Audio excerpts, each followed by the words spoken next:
અયોધ્યામાં રામ મંદિર નિર્માણને લઈને તૈયારીઓ ચાલી રહી છે, પરંતુ આજે શ્રી રામ મંદિરના મૂળિયા મજબૂત કરનાર અને દેશમાં રામ મંદિર માટેની જુવાળ પેદા કરનાર એ ચહેરાઓ વિશેની વાત કરવાના છીએ, જેમણે દેશમાં રામ મંદિરની માંગને લઈને ચાલેલા આ આંદોલનમાં મુખ્ય ભૂમિકા ભજવી છે. આવા નેતાઓમાં લાલકૃષ્ણ અડવાણી, મુરલી મનોહર જોશી, ઉમા ભારતી, કલ્યાણસિંહ, વિનય કટિયાર, સાધ્વી ઋતંભરા, પ્રવીણ તોગડિયા અને વિષ્ણુહરિ દાલમિયા જેવા પ્રમુખ નામો સામેલ છે. તો શરૂઆત કરીએ સૌથી પહેલું નામ અશોક સિંઘલથી. મંદિર નિર્માણ આંદોલન ચલાવવા માટે જન સમર્થન ઊભું કરવા અશોક સિંઘલની મુખ્ય ભૂમિકા રહી છે.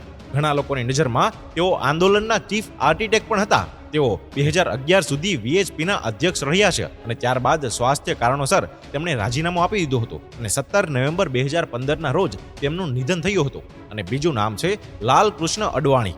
ભાજપના વરિષ્ઠ નેતા અને દેશના નાયબ વડાપ્રધાન રહી ચૂકેલા લાલકૃષ્ણ અડવાણીએ આ આંદોલનને લોકો સુધી લઈ જવા માટે સૌથી મોટી ભૂમિકા ભજવી હતી. લાલકૃષ્ણ અડવાણીએ સોમનાથથી અયોધ્યા સુધીની રથયાત્રા શરૂ કરી હતી અને આ રથયાત્રા એટલી પ્રભાવિત હતી કે જ્યાં યાત્રા જાય ત્યાં લોકો મંદિરની ઘંટડી અને થાળી વગાડીને રથનું સ્વાગત કરતા હતા.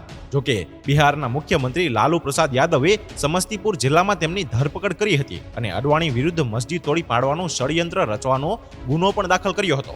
અને ત્રીજું નામ છે સાધ્વી ઋતંભરા. એક સમયે હિન્દુત્વના ફાયર બ્રાન્ડ નેતા અને બાબરી મસ્જિદ ધ્વંસ મામલામાં તેમના વિરુદ્ધ ગુનાહિત આરોપો પણ નાખવામાં આવ્યા હતા. અયોધ્યા આંદોલન દરમિયાન તમને કથિત રીતે ઉગ્ર ભાષણો પણ આપ્યા હતા અને ભાષણમાં તેઓ વિરોધીઓને બાબરની ઓલાદ કહી અને લલકારતા હતા. અને ત્યારબાદ ચોથું નામ છે કલ્યાણસિંહ.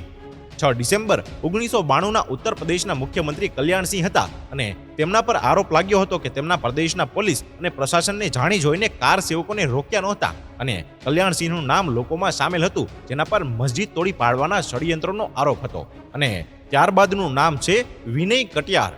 રામ મંદિર આંદોલન માટે 1984માં જ્યારે બજરંગ દળનું સંગઠન થયું હતું અને પહેલા અધ્યક્ષ તરીકે જવાબદારી વિનય કટિયારને સોંપવામાં આવી હતી અને બજરંગ દળ કાર્યકર્તાઓએ શ્રી રામ જન્મભૂમિ આંદોલનને આક્રમક બનાવ્યું હતું. ત્યારબાદ ભાજપના રાષ્ટ્રીય મહાસચિવ બન્યા અને અયોધ્યા લોકસભા સીટથી 3 વખત સાંસદ પણ ચૂંટાયા.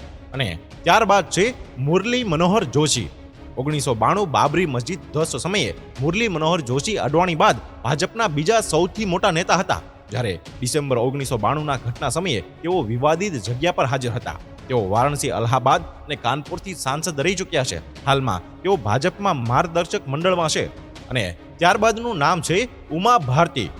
મંદિર આંદોલન દરમિયાન મહિલાઓના ચહેરા સ્વરૂપે તેમની ઓળખાણ ઊભી થઈ અને આયોગ દ્વારા બાબરી ધ્વંસમાં તેમની ભૂમિકા દોષિત રહી છે તેવું કહેવામાં આવ્યું છે અને તેમના પર ભીડીને ભડકાવવાનો આરોપ લાગ્યો તેના માટે તેમણે ઇનકાર પણ કર્યો હતો. અને ઉમા ભારતી કેન્દ્રની અટલ બિહારી વાજપેયી અને નરેન્દ્ર મોદી સરકારમાં મંત્રી રહ્યા હતા. અને ત્યારબાદનું નામ છે પ્રવીણ તોગડિયા.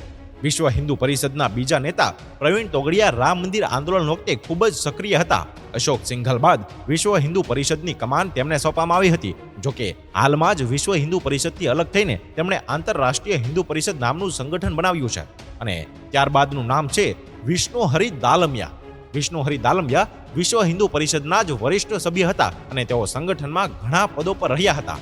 તેઓ બાબરી મસ્જિદ પાડવાના સહઅભિયુક્ત હતા અને 16 જાન્યુઆરી 2019ના દિલ્હીમાં સ્થિત તેમના નિવાસ સ્થાને તેમનું નિધન થયું હતું. આ રીતે દેશમાં દાયકાઓ સુધી ચાલેલા રામ જન્મભૂમિ આંદોલન સાથે સંકળાયેલા લોકોનું લિસ્ટ તો ઘણું લાંબુ છે.